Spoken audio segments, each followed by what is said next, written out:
This video is the next video in the algebra set of videos, and in particular in this video we're going to look at factorising by grouping terms.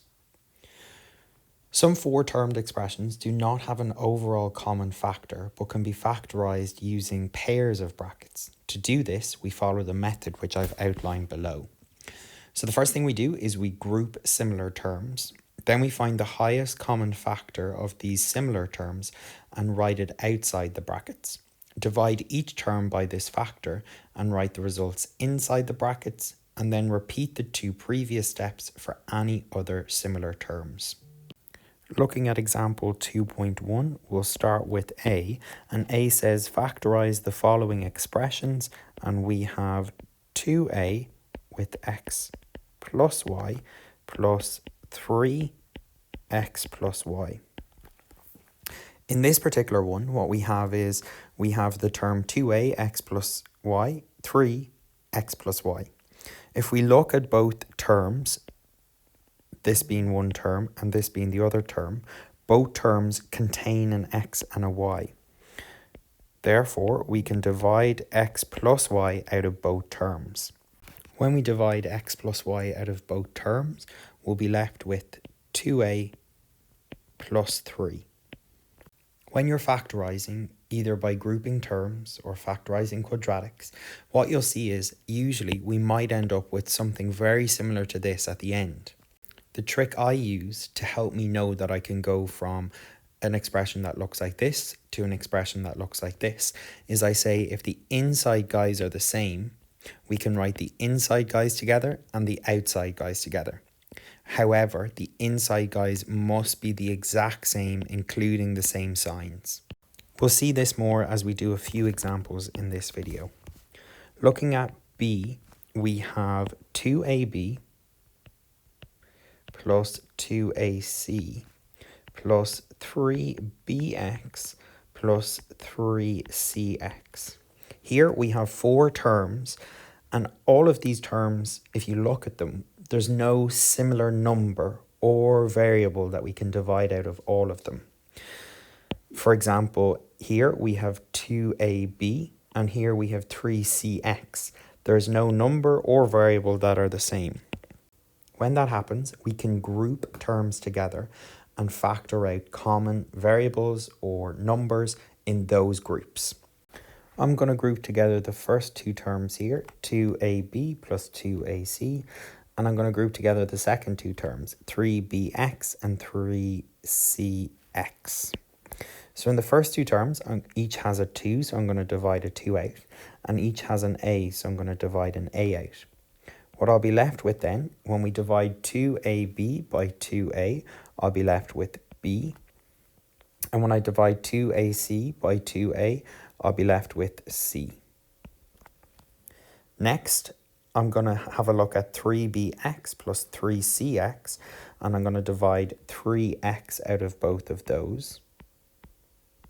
When I divide 3bx by 3x, I'll be left with b. And when I divide 3cx by 3x, I'll be left with c. Now, as you can see, very similar to the last one, we're at the same position where we started in the last one. Using kind of my trick, I have the inside guys, which is b plus c and b plus c.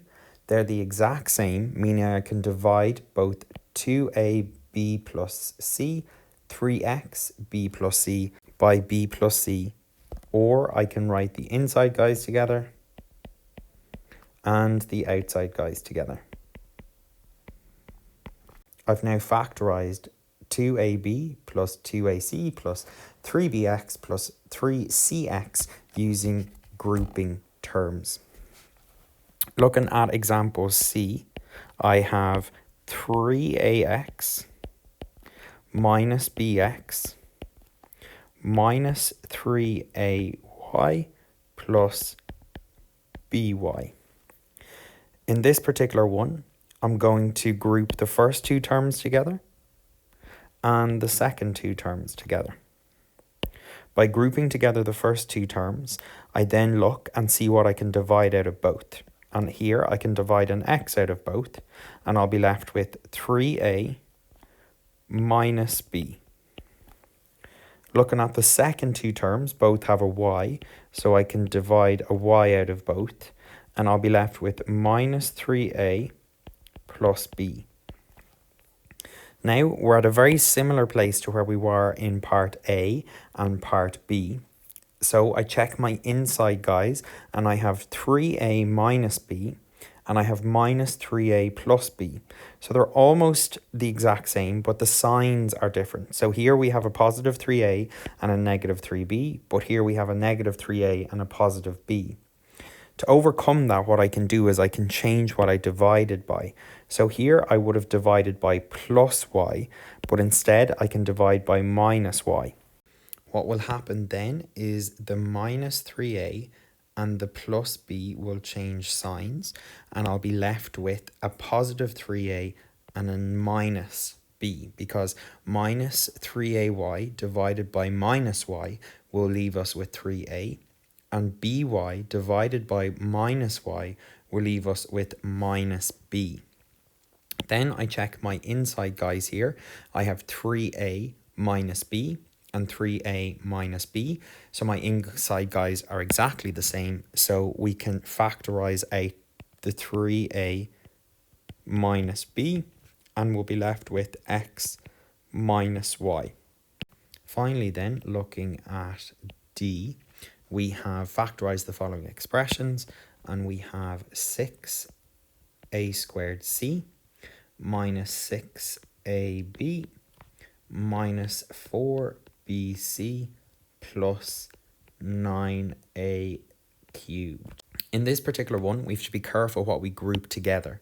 So we could group together the 6a squared c minus 6ab, and we'd be able to divide a 6 and an a out of both of those. However, we'd then be left with minus 4bc and 9a cubed, and we actually wouldn't have anything to divide out of both of those, as there's no number or letter that's common.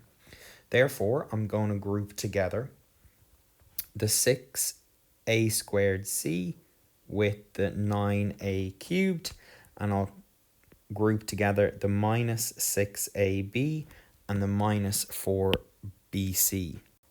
I'm going to write all that out again to make it a little bit easier, and I'm going to place the ones that I've grouped together side by side.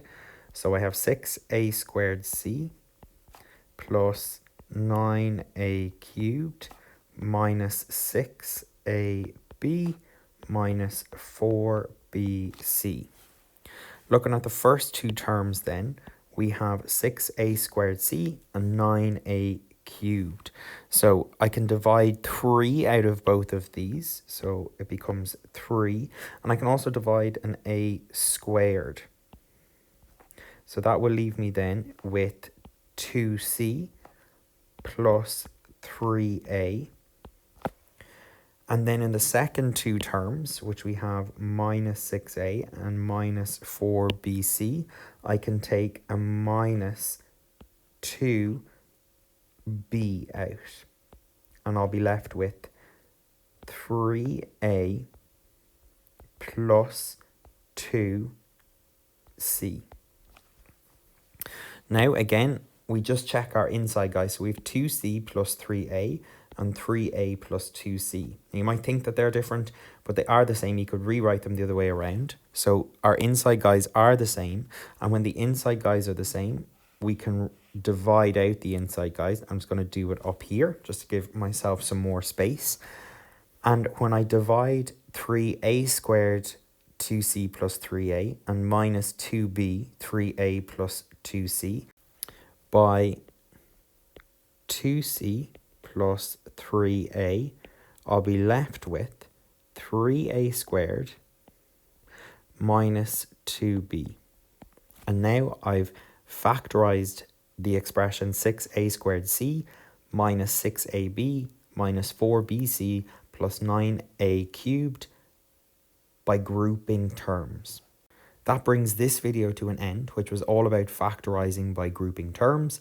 Hopefully you should be able to answer any type of question now that requires you to factorize by grouping terms. But if not, let me know what you're confused on, and I'll make another video or explain it in class.